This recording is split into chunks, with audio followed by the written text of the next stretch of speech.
conclude, sir. Sir, I will conclude, sir. Shri Utkarsh Verma ji. AIIMS மருத்துவமனை உடனடியாக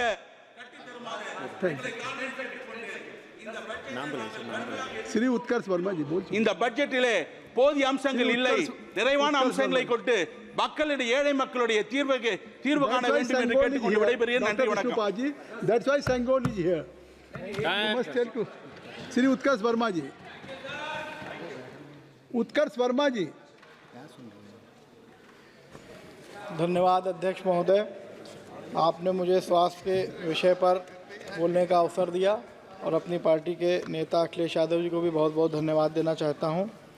स्वस्थ शरीर में ही स्वस्थ आत्मा व स्वस्थ मस्तिष्क निवास करती है। मानव जीवन में स्वास्थ्य का बड़ा ही महत्व है और व्यक्ति के पास यश, मान, प्रतिष्ठा, ऐश्वर्य हो, लेकिन स्वास्थ्य अगर ठीक नहीं है तो सब व्यर्थ है। समाजवादी पार्टी का नारा भी रहा है कि दवा पढ़ाई मुफ्त हो, रोटी कपड़ा सस्ता हो। हम हर इंसान का मुफ्त इलाज उसका संवैधानिक अधिकार मानते हैं। समाज के मध्यम वर्ग और निम्न वर्ग के लाखों परिवार महंगी स्वास्थ्य सेवाओं की मार से आम आदमी का 85% तक इलाज पर खर्च कर गरीबी रेखा से नीचे चले जाते हैं। आर्थिक सर्वेक्षण के अनुसार 2025 तक स्वास्थ्य पर सरकारी व्यय सकल घरेलू उत्पाद का 2.5% होना चाहिए और सरकार ने स्वयं 2017 में तय भी किया था। तो स्वास्थ्य पे जो बजट है वो बहुत कम है और इस बजट को ज़्यादा होना चाहिए था। आयुष्मान का ढिंढोरा पीटने से कुछ नहीं होता। CAG रिपोर्ट की माने तो मरने वालों के नाम पर बिलों के भुगतान हुए। एक मोबाइल नंबर पर अनेकों आयुष्मान कार्ड बने हैं। आप विकसित भारत की बात करते हैं, बिना स्वास्थ्य हर विकास झूठा है।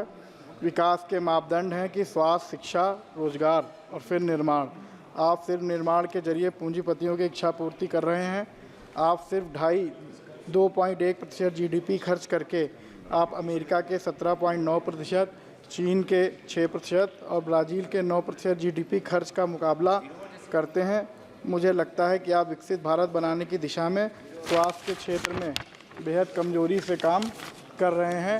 हमारे खीरी लोकसभा क्षेत्र में सबसे बड़ा जनपद उत्तर प्रदेश का है और जहां पर स्वास्थ्य की सेवाएं पूरी तरह से बेहाल हैं।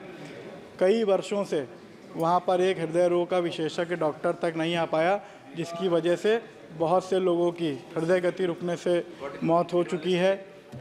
लगातार रोड एक्सीडेंट की वजह से कईयों की जाने कहीं ट्रामा सेंटर नहीं है। थारू क्षेत्र में भी करोड़ों की लागत से अस्पताल बना हुआ है कई वर्षों से, उसका संचालन आज तक नहीं हो पाया है।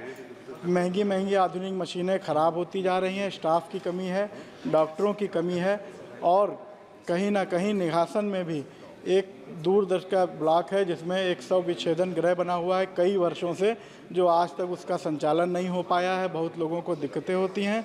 आर्सेनिक युक्त, ये सब राज्य का विषय है जी, जिसकी वजह से वहाँ पर गंभीर बीमारियों का इलाज नहीं है। और मैं चाहता हूँ कि इस बजट में धन बढ़ाया जाए ताकि ये सब चीज़ें जनपद में। बहुत बहुत धन्यवाद श्री उत्कर्ष वर्मा जी। श्री VD